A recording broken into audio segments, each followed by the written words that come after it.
आप देख रहे हैं पब्लिक न्यूज़ 24 बिहार। मैं हूं शुभम कुमार। अभी हम लोग सिमरहा बाजार आए हैं, इन्हीं से जानेंगे। पहले बताइए सर, क्या विस्तार से बताइए आपके साथ क्या हुआ। हम 3 साल वाला खाता मेरा मुन्ना और मनोज गुप्ता, जो कि पहले ब्रांच मैनेजर का काम करता था। इसके बाद कुछ दिन पहले जो है वो पैसा वसूली करके हमारा ही नहीं बल्कि और सब ऐसा मेरे जैसा आदमी बहुत है, जो कि वो जो है कहाँ दिया पैसा नहीं दिया, इसके बाद वो शोरूम खोला, बहुत सारा वो अपना बिजनेस में लगा देता है। मतलब आप लोगों से पैसा वसूली करता है और अपने बिजनेस में लगा देता है। इन्वॉल्व करता है। अच्छा, आपने सहारा इंडिया में किस वर्ष में अपना खाता खोला था? हम 2017 में खुलवाए थे। 17 में खाता खोला। हाँ। आपका 3 साल यानी 2020 में पूरा हो गया था। हाँ। अच्छा, उसके बाद क्या क्या हुआ? उसके बाद आप कभी गए उनके पास? उसके बाद हम बराबर जाते रहे। वो बोले कि अगला महीना दे देंगे, दूसरा महीना दे देंगे, ये महीना दे देंगे। इसके बाद वो डायरेक्ट बोला कि हम नहीं जानते हैं, पैसा जिसको दिया है उससे समझो। तो पैसा उसको दिए हैं। हम तो कोई सुब्रत को आज तक नहीं देखे हैं, न जानते हैं।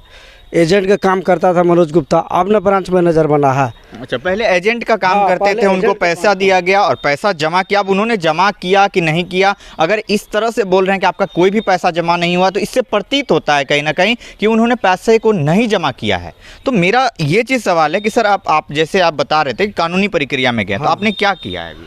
हम तो डीएम साहब को जो है आवेदन दिए थे 14 दिसंबर को आवेदन दिए। तो डीएम साहब बोले कि ठीक है, हम डीटीओ को फ़ोन लगाते। मेरे सामने हम डीटीओ को फ़ोन लगाए थे। इसके बाद लॉकडाउन लग गया, हम दोबारा नहीं पहुंच पाए। इसके बाद हम कंज्यूमर फॉर्म में भी केस करके आए हैं। कंज्यूमर हाँ, कंज्यूमर फॉर्म। देख सकते कहीं ना कहीं सबसे बड़ी चीज़ मैं बताना चाहूँगा, आज भी बहुत सारे लोग सहारा इंडिया में ये सोच के पैसा जमा कर रहे हैं कि जो भी उनका कहते हैं ना कि 3 साल का 5 साल का जो भी फिक्स करवा के रखें उससे कोई बेनिफिट होगा। मुझे ऐसा लगता है कि जब उसके मालिक ही आयो दिन उनके साथ बहुत सारी बातें होती है, कभी जेल चले जाते हैं, कभी उनके ऊपर केस चल रहा होता है उस कंपनी के ऊपर, तो कहाँ से देगी कंपनी पैसा? कंपनी बोलती है हम घाटे में जा रहे हैं। चाहते हैं कि ठीक है, अगर सहारा इंडिया बैंक बंद कर गया तो किस हिसाब से ब्रांच खोल के चला रहा है? अभी भी ब्रांच खोल के चला अभी भी ब्रांच खोल के चला रहा है, अभी भी वसूली मार्केट में कर रहा है। जिस पर स्थिति में हम पैसा मांगने गए थे, मेरा बच्चा सीरियस था, पूर्णिया से डॉक्टर रेफर कर दिए थे अब्दुल बारी पटना एम्स।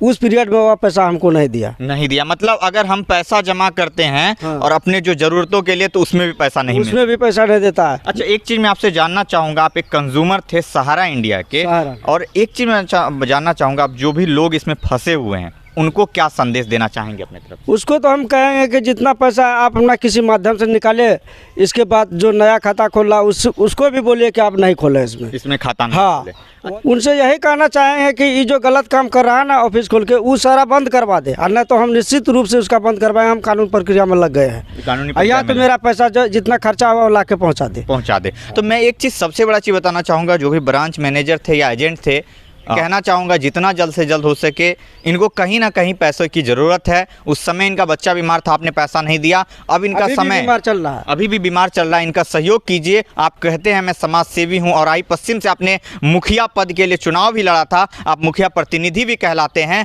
और इस तरीके से समाज में अगर आपकी कह सकते हैं फेस वैल्यू रहेगी तो आप पे कितना इफेक्ट पड़ेगा, इस चीज़ का ध्यान रखें। आप अपने को समाज सेवी कहते हैं तो उसका दायित्व आप निभाएं। जो समाज के लोग हैं इनका सहयोग करें। इनका बच्चा भी बीमार है, जितना जल्द से जल्द हो इनका पैसा इनको मिले, मैं यही गुजारिश करना चाहूँगा।